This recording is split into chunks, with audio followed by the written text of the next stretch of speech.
What's up everybody, it's Man of Low Moral Fiber here. My name's Luke, and in this video I'll be running through Digistruct Peak at overpower level 8 using melee Zer0. I had uploaded a video where I ran through Digistruct Peak not too long ago, where I had only provided an intro and an outro for the video. I had, however, promised a full commentary version of the run if enough people had requested it. Quite a few people requested that I do a full commentary version of the run, and I wanted to go ahead and provide that for you guys. However, I did not want to go ahead and do full commentary for that video that I had already uploaded, because I know that some of you have probably watched that all the way through, and you probably don't want to see the same footage again. So, in this video, I actually went out and recorded a new, faster run through Digistruct Peak, where I will now be recording full commentary for. This particular spawn configuration we got for the first room ended up being pretty good, because we got shield surveyors as opposed to repair surveyors. For Zer0, repair surveyors can cause a problem because sometimes they don't have any enemies to repair. As you kill most enemies with burst damage, you won't be weakening any enemies slow enough for the repair surveyors to actually come in and start repairing them. However, with shield surveyors, you're able to go ahead and get an execute on them fairly easily most of the time. This spawn configuration actually ended up being pretty quick because of that.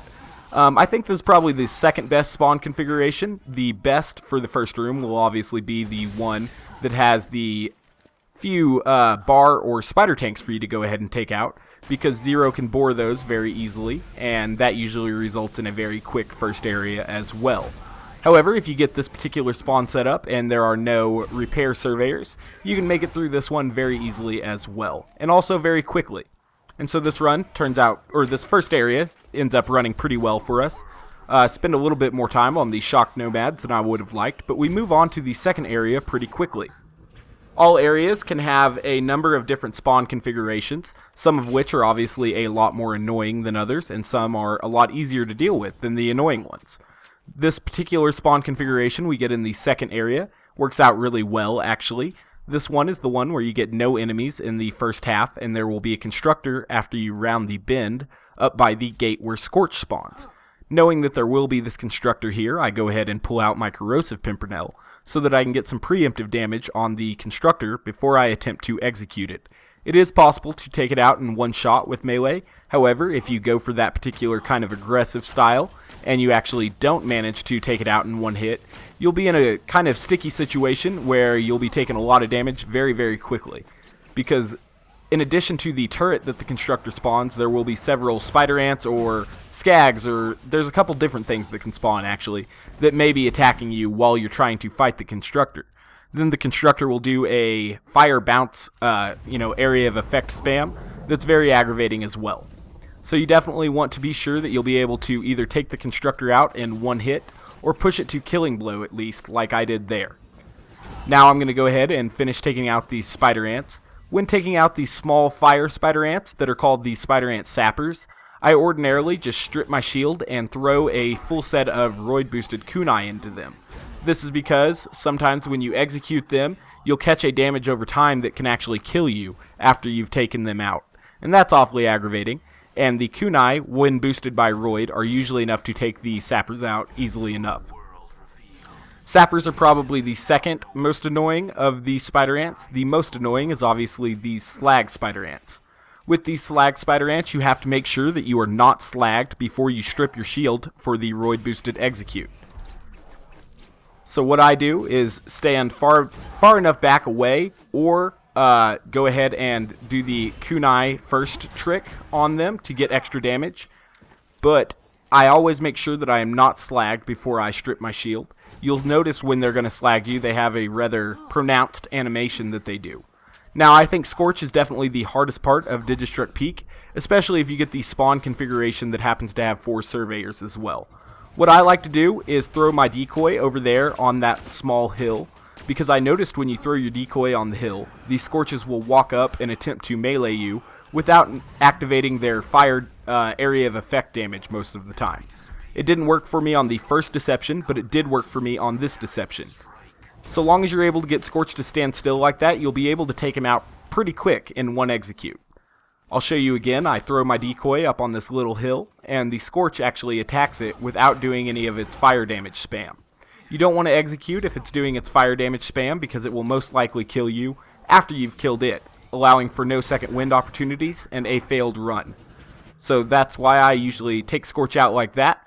I've been experimenting with getting Scorch to jump into the abyss over down the hill a little ways, but I can't get that to happen with any consistency. Like every 15 times or so that I try to throw my deception decoy to a point where I know that he will sometimes jump off into the abyss, it actually works. Other times it ends up actually, slowing me down and even killing me at times. So that's why I recommend throwing the decoy up on that little incline, and you'll be able to get a pretty good execute fairly easily on Scorch that way. And sometimes, even when they're doing their fire area of effect damage, you can actually execute from under their little, circle or area of effect and kill them without actually getting lit on fire. That's kind of hard to do, but it's excellent when it happens.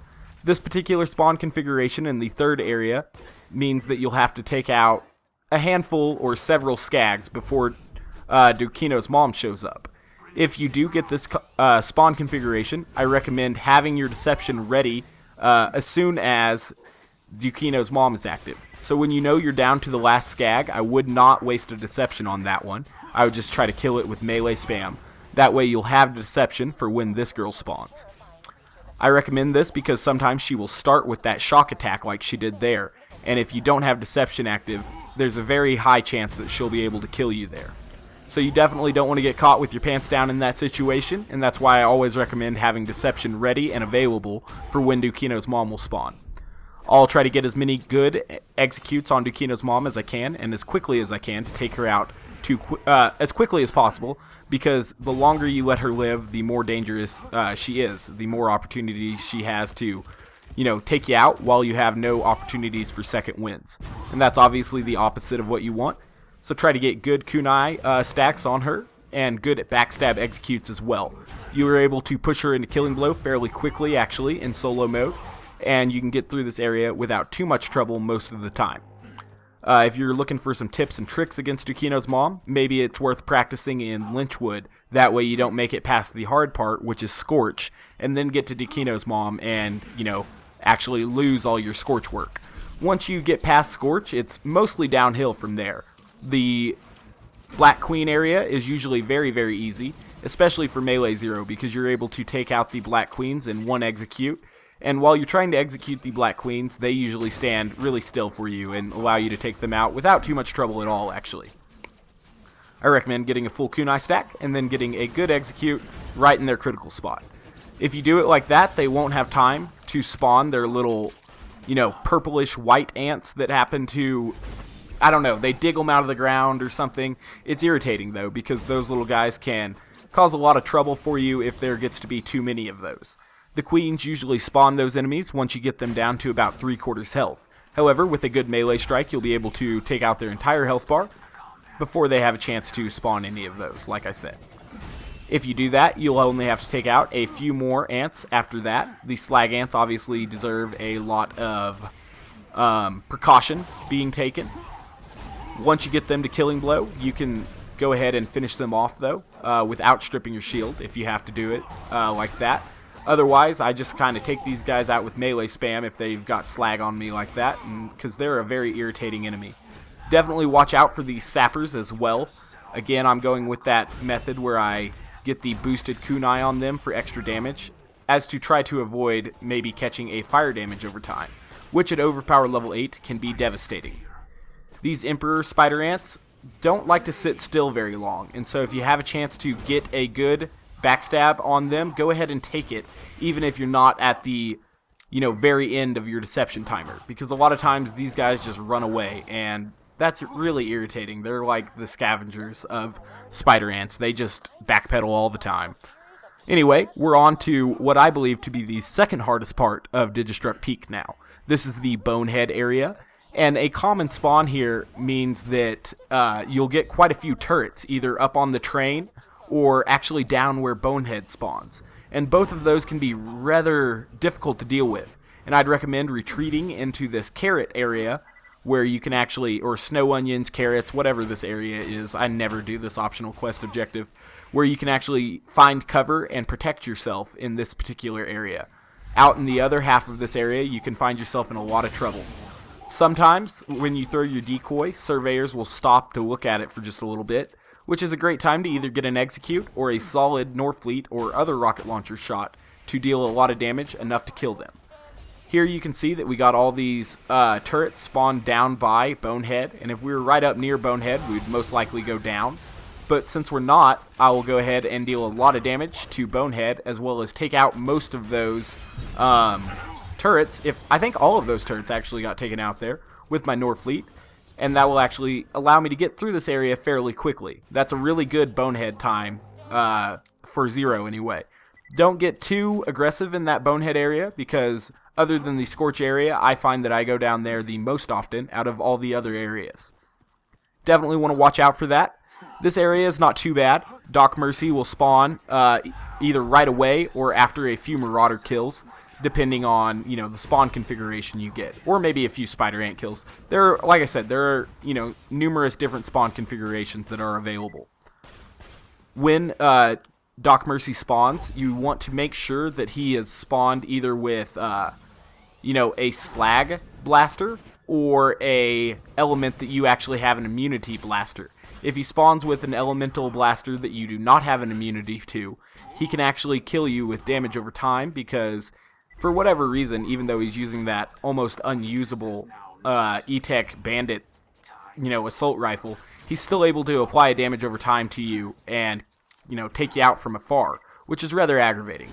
Another irritating thing is that enemies in this area, both Spider Ants and Marauders, sometimes jump to an area where you cannot melee them at all, or it's very hard to shoot them even. And that's awfully aggravating, and you can lose some time there. Just be patient and wait for them, though. They'll jump down eventually. Doc Mercy's alive again. I'm going to go ahead and try to take him out as quickly as possible so that he doesn't even have time to try to deal damage over time to me with that blaster. Tried to execute this surveyor here. I didn't finish him off, so I'll go ahead and kill him with the Norfleet. Don't want to leave too many surveyors alive, because if you kill all the enemies before you eliminate all the surveyors will begin to fly around in circles and can be rather difficult to take out if that's the case. Here I have a badass repair surveyor in the air. That's obviously the worst kind of surveyor. Repair surveyors, like I said, don't really need to stop for anything, because often you will kill enemies before they have a chance to repair them. So I recommend taking them out using a combination of Norfleet and Deception once you have them slagged as well as their shield stripped.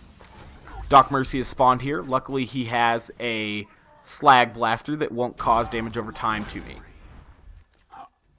Unfortunately, since I did use my execute to take out the constructor turret, I wasn't able to get a good execute on Doc Mercy. When Doc Mercy spawns with the constructor, that's probably the most dangerous that this area can get. However, you'll still be able to work through it fairly easily, because there is adequate cover to defend against these enemies. Do watch out though, because the turret from the constructor is very, very dangerous, as well as some of the Marauders and other loaders that he can spawn. Now that I have all these enemies killed, I'll go ahead and step back and start doing a little bit of damage to the constructor with my Pimpernel before I'm going to get my execute back on him and take him out quickly with an execute. I recommend throwing your decoy a little bit away from the turret, or not the turret, the constructor actually, so that he doesn't feel compelled to do his little bouncy fire spam that they sometimes do. I throw my grenade to make sure that I have 4 or less grenades before I open chest usually. This is so that the game will weight my grenade ammo spawns or drops. The ammo it spawns in the box will be weighted as grenade ammo usually, and this will often allow you to max your grenade ammo, which is very important for Melee Zer0, where grenades provide a shield stripping utility as well as survivability with the grog nozzle. This area here can be a little bit more dangerous than some people give it credit for. Definitely there can be some irritating enemies that can spawn. You can sometimes get rocket loaders as well as multiple badass Marauders, and that's obviously something that can cause a little bit of trouble for you. However, this particular spawn wasn't too bad, and we were able to get through it, without too much difficulty. The next area is probably the third toughest area in Digistruct Peak, and that will be the Assassins. The Assassins are, obviously from the Southpaw Steam and Power map, and one of them, Assassin Wreath, can deal some pretty intense fire damage over time to you. And I'd recommend prioritizing him first probably. He's always going to spawn over here on this right side. He may or may not spawn as soon as you jump into the area. If he does, you're going to want to get slag on him as quickly as possible, and then an execute as well. Make sure some of your fire damage wears off before you finish him off. Otherwise, he'll actually take you down after you've taken him down. And that can be very bad because you'll only have a second wind opportunity off another fairly high health enemy. Usually Assassin Watt or One will spawn with him as well. Go ahead and take out Assassin Watt. He's probably the weakest of the assassins. I'd say One is probably the second toughest assassin. He has a lot of health as well as a shield that can block your melee damage. Wreath is kind of irritating because he jumps around sometimes at the last second to avoid your execute. Once you have it down to just One though, you'll be able to skirt him pretty easily. If the spider tank spawns, just kill it with boar obviously. The bad spawn configuration here is the one where you have to fight the assassins at the same time as turrets and slag turrets. If that's the case, you're going to have to take out the slag turrets first and then the other turrets, actually before you even take out the assassins themselves, except for maybe Wreath. Like I said, you get put in a tough situation there, and so you're going to have to figure out a way to get out of that situation. Perhaps you would take out Wreath and then maybe grab a second wind off the relatively low health turrets if you needed to. And then finish off taking out the turrets and then the other assassins. It's how I'd recommend doing it, and how I usually do it when I am presented with such a configuration. This is the Saturn area, as you probably recognized. This area can spawn multiple different lower enemy configurations. We didn't get a very good one here. We got a lot of surveyors. You might think it's a great one because we get several bar tanks or spider tanks that are easy to take out with boar. However, when you get a lot of surveyors like this, it can definitely be aggravating. This area can also have a lot of the slag ants that spawn, and because of that I don't like this area too much. However, it's definitely not as hard as say the Scorch area or the Bonehead area, so it's not too bad. Put it about equal with the assassin area actually. When you get a lot of surveyors and slag ants like this, it can be aggravating, but I'm able to make it through without too much trouble right now.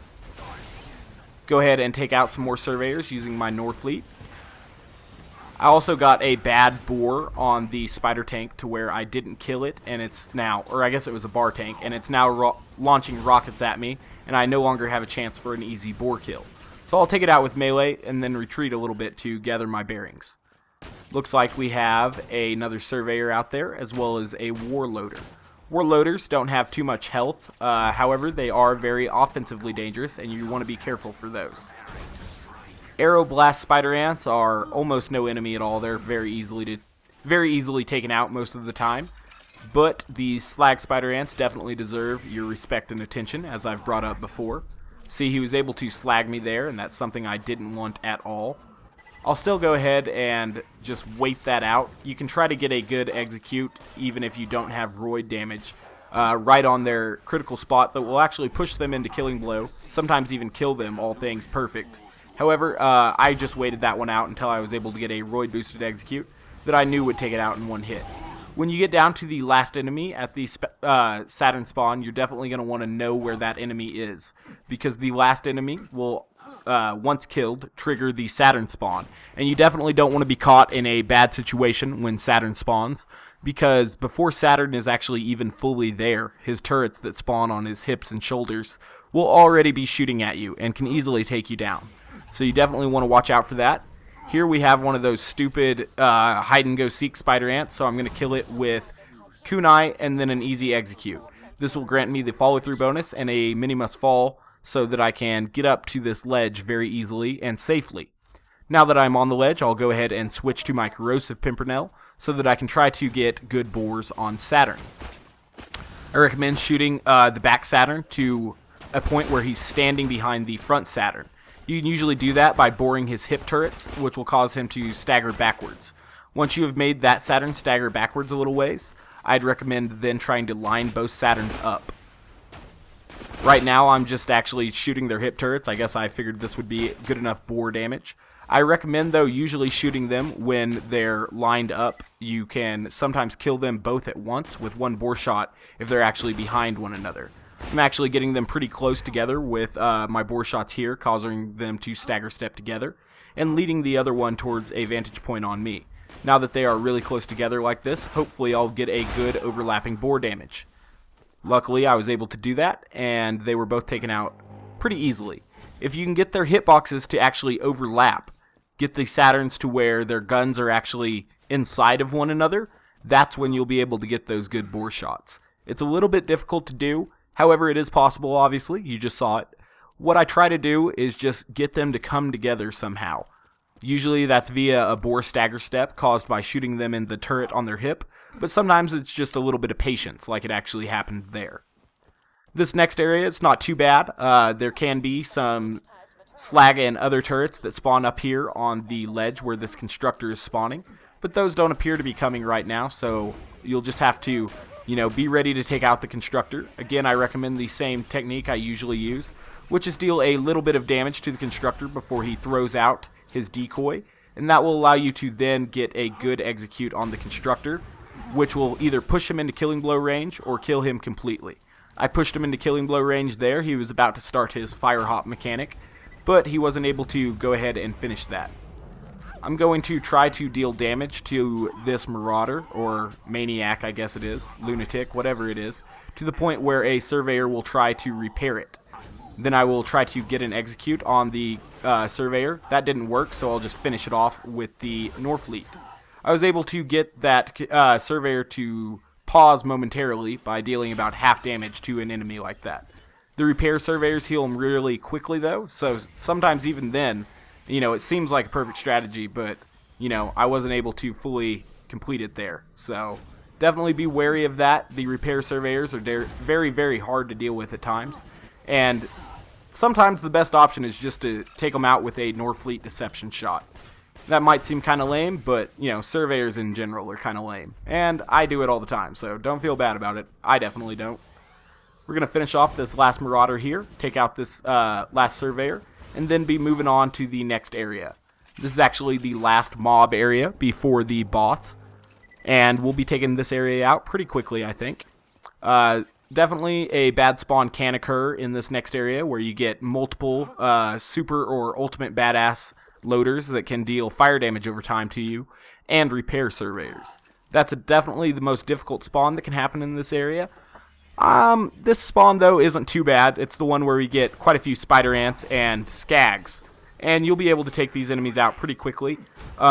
Enemies that are strictly melee enemies usually don't pose too much of a problem for melee Zer0, because you'll have the advantage over them most of the time via deception and movement speed bonus, as well as, slightly superior melee damage, as well as the ability to stun some enemies with a good execute or just a good melee spam that actually happens to hit them in the critical spot.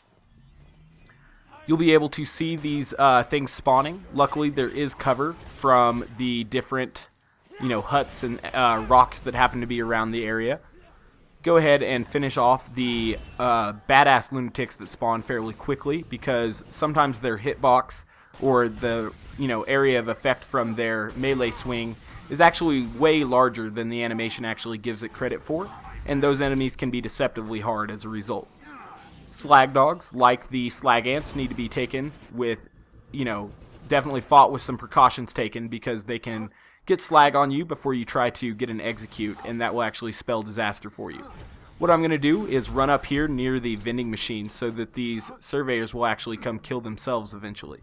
If you just stand up here, they will start flying in circles and eventually hit a invisible wall over in that gap there, and you'll be able to move on to the next area after they kill themselves. Otherwise, they just come up here and, kind of hang out really slowly, and you'll be able to get Norfleet shots on them as well. See, one died over there. Got a good Norfleet shot on that one. I wasn't able to kill it. I think he actually dies before I shoot him again. I'm not sure, but we'll find out. Oh, looks like he did. He just went ahead and flew out there and killed himself.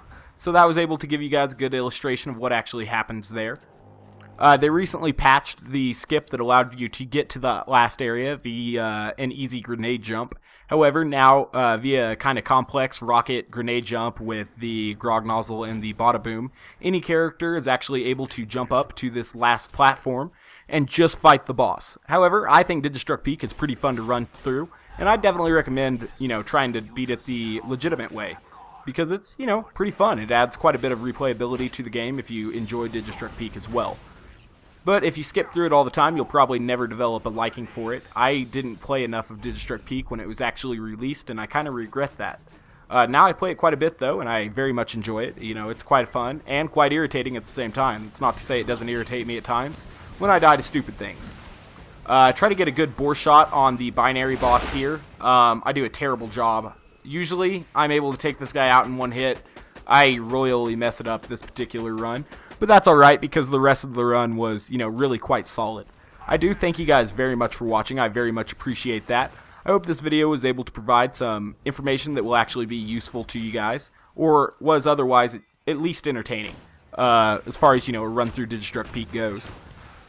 Try to get another bore shot now that his top half is respawned. Luckily, unlike other spider tanks, this boss does respawn its top half, allowing you to get an easy bore shot, again, if you happen to have messed up the first bore shot. I was meaning to shoot him with the Pimpernel there. I'm not sure why I'd switched to the Lyuda. I usually have a corrosive Pimpernel out. I guess I was trying the Lyuda, just as a change of pace. Definitely didn't work out well for me. Go ahead and use the Pimpernel, the Slag one, to try to bore his top half again. Man, this is a really, really, really bad boss time for Zer0, but, when the rest of the run went pretty swimmingly, so, oh well, definitely a mistake on this particular boss battle here. Try to deal a little bit more damage, eventually pushing him into killing blow range, so if we had to get an execute on him, we'd be able to. Unfortunately, this guy resists melee damage very well, and so, the only real good way to take him out is with a good bore shot with Zer0. This is what I recommend doing, is using your decoy to position him on the corner of the house so that you'll be able to get multiple good shots while he's trying to turn on you. For some reason I didn't do that the first 2 times his hat spawned, but oh well. Again, guys, thanks for watching. I do very much appreciate it, and I hope to catch you next time. Bye, guys.